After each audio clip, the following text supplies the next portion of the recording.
Hey, welcome back everyone. Wow, it warmed up a lot compared to this time yesterday. Yeah, middle 80s, okay. It's not as nice as the 70s, let's put it that way. 86 feels like 87, given the fact that that humidity is kind of still lingering around. That's because you got that southeasterly wind at about 7 miles an hour. Nothing too terribly out of the ordinary. But over the last 24 hours, wow, we jumped up anywhere from, basically 10 degrees to almost 20 degrees out of Ozona. Yeah, that's a noticeable warm up for sure compared to just, a day ago. In terms of activity on radar, well, it's going to be extremely limited as we head into the later part of the day, most of which is just going to be in the higher elevations. We're talking around Fort Davis, Alpine, and Marathon. Just one thunderstorm right now over top of Marathon, possibly pushing its way over into Sanderson. But then that's going to be about it. Overnight tonight, 66 degrees.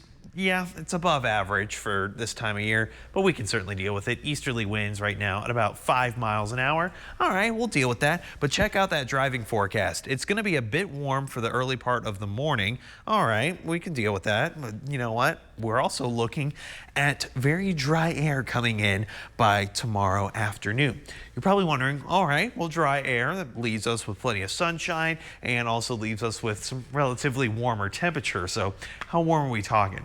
Well, I'm not talking anything out of the ordinary. 84. All right, that's about where we're at now. I say good enough for a medium-sized coffee. Mostly sunny skies during that time frame. As a matter of fact, it's actually because we have another cold front moving through. Well, cold front is a very generalized term, let's put it that way.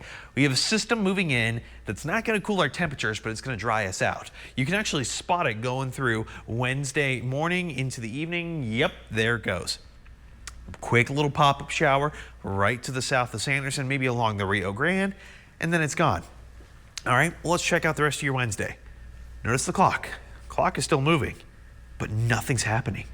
No, there's like no clouds at all across the majority of the state.